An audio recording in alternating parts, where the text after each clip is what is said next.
All right, so I am gonna make some Louisiana hot crab dip right now.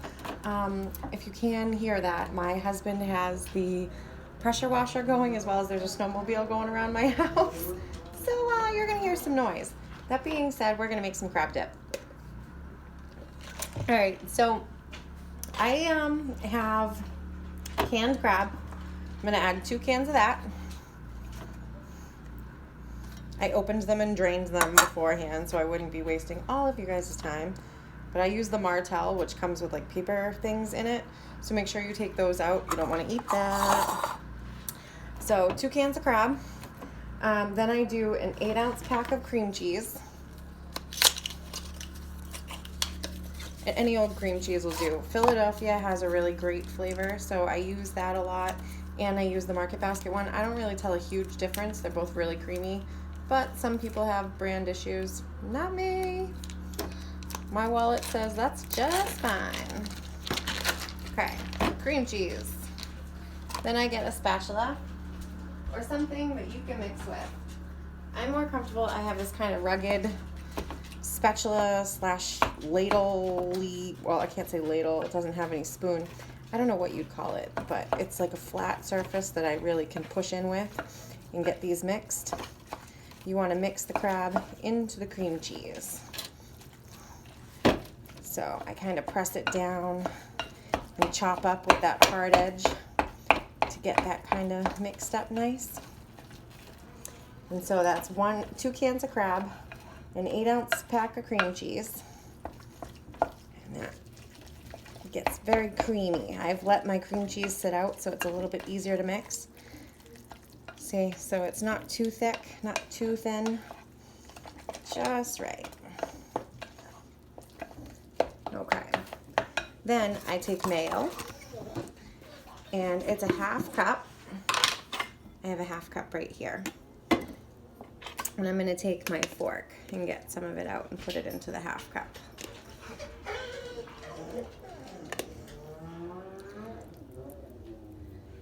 You don't need to go overboard because you'll add different spices and stuff and it's gotta be creamy. So that's about a 1/2 cup right there. I don't pat it down. I don't try to get every little last bit. You know, good enough, good enough. I'm not really a measurer, so I'm doing it to make it easier for you guys. Mine's usually just, oh, close to this, close to that. 1/2 cup of mayo for a little bit of creamy. You can use yogurt, that's fine. Just make sure it's not flavored because you don't want that vanilla to it. Okay. Some people like Parmesan. I like Romano cheese, and I just bought this when I was at Market Basket. If you guys watched my haul, this was something that I bought for my daughter's pastas and stuff. But a lot of the times that harder Romano cheese just tastes really good. So I'll add that.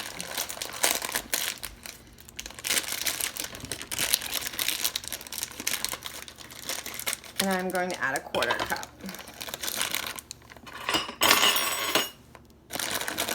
It adds a little thicker. See, I don't go too skimpy on the cheese, especially because it acts as a thickening agent and for flavor here. You can use a little bit of nutritional yeast in this if you wanted to add more of a nutty cheese flavor. But, you know, again, everything is up to what you're specifying as your, you know, your taste buds. My garlic, I kind of just, you can do like 3 tablespoons. I'm not going to measure it out. I like a lot of garlic, so I'm going to dump that in.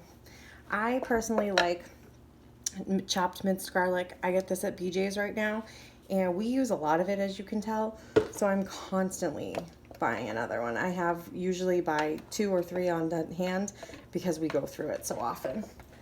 Okay. So then I'm going to add Worcestershire sauce. This adds a really great flavor. This is 2 teaspoons of that.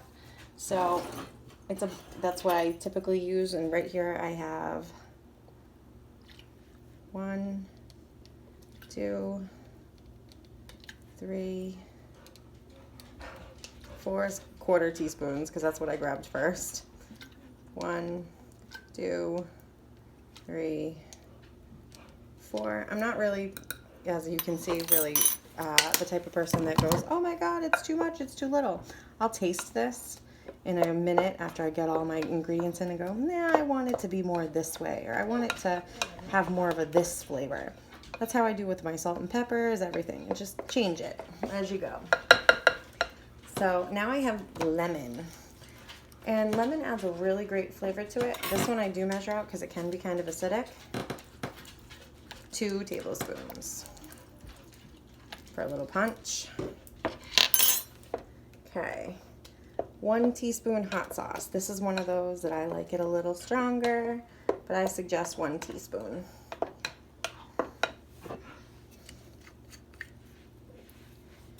I'm gonna do half a tablespoon for myself because this is supposed to be spicy and I like it that way.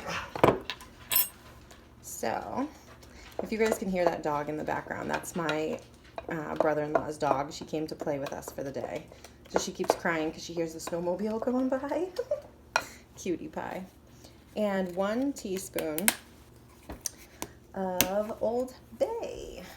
A half teaspoon, excuse me, of Old Bay.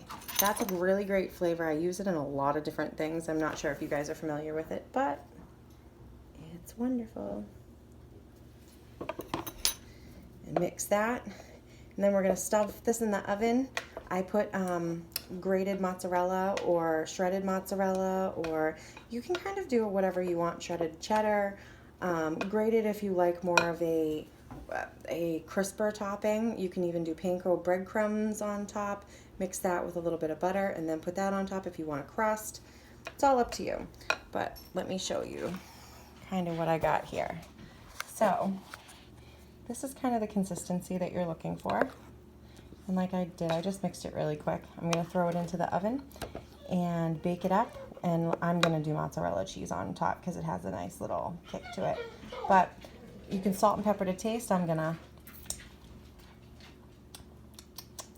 think I'm going to add a little bit of onion powder and a little bit more hot sauce just for me because I want it more spicy. But you guys can do whatever you want.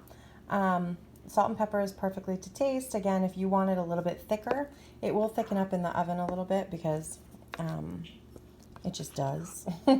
You'll get some of that moisture out, so you'll heat it up in the oven, then it'll come out and come to temp. It's really yummy. You can put this with crackers, with bread, anything, but it's to die for. So I'll shoot the recipe into the comments as well as a picture of what it looks like done, just so you guys kind of know. But that's my first recipe for you guys, Louisiana hot crab dip. Try it out. Let me know how you like it.